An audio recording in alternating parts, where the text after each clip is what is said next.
Queremos profundizar, saber cómo se ha ido gestando este conflicto. Ya estamos aquí en el estudio con Alberto Rojas, experto y director del Observatorio de Asuntos Internacionales de la Universidad Finisterra. Alberto, ¿cómo estás? Muy buenas noches, gracias por acompañarnos. Hola Álvaro, ¿cómo te va?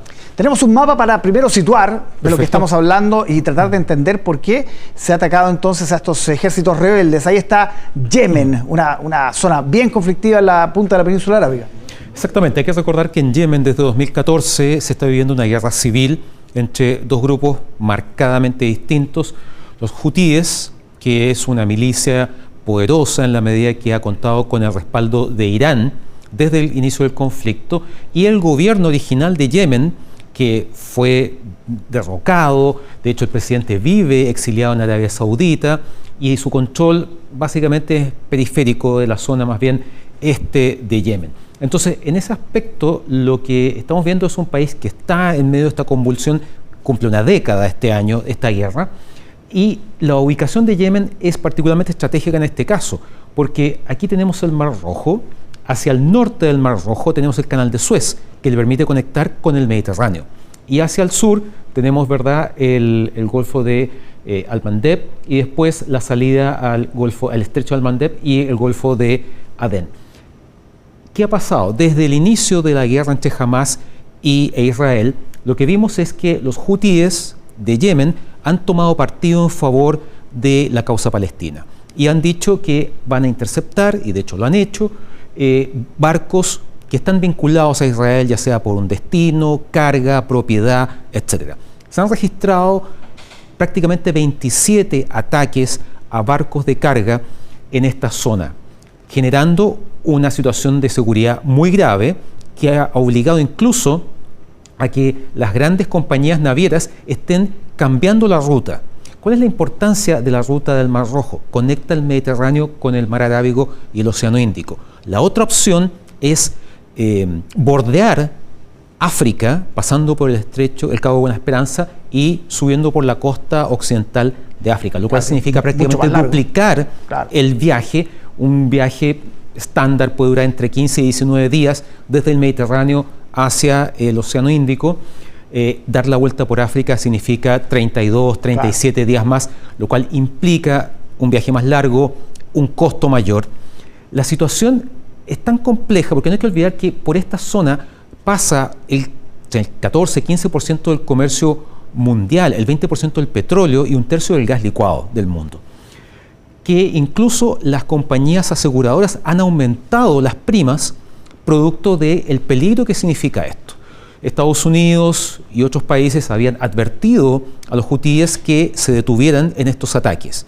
De hecho, lo dijeron hace algunos días, y la gira que acaba de terminar Antony Blinken, el secretario de Estado, por la región fue muy importante porque además de hablar de la guerra entre Hamas e Israel, buscó el apoyo de gobiernos de Medio Oriente en caso de que finalmente se llevara a cabo una operación militar en contra de los hutíes. Por eso hay muchos análisis internacionales hasta ahora que dicen, de alguna manera, esto es una crónica de una muerte anunciada, esto se debía venir. Sí. El tema es que Yemen no había acusado, los rebeldes no habían acusado recibo.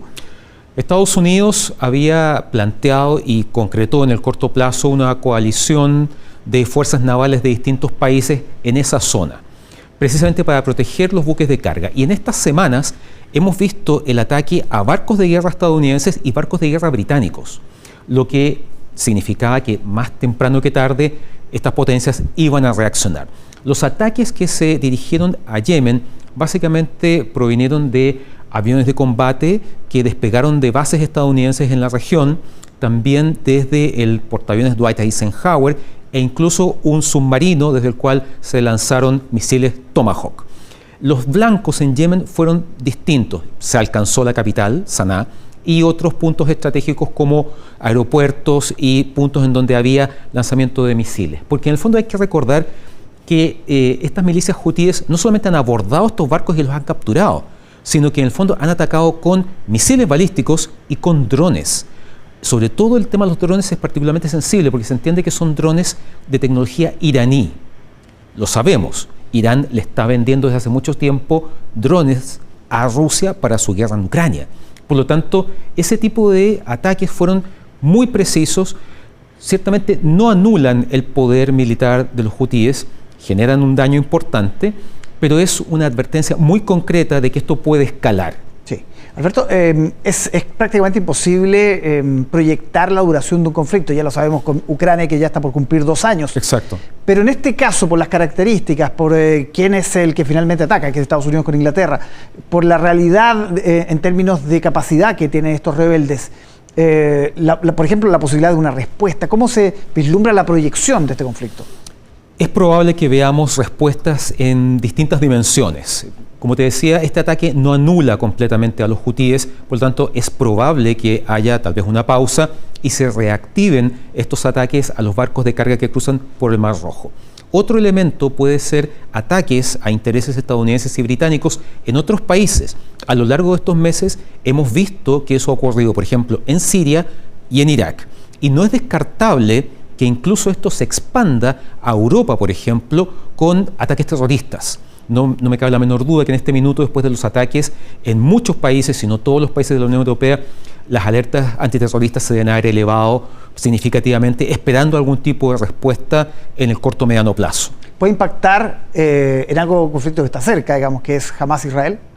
Bueno, esta es una deriva de eso precisamente. Fue una respuesta de este ataque.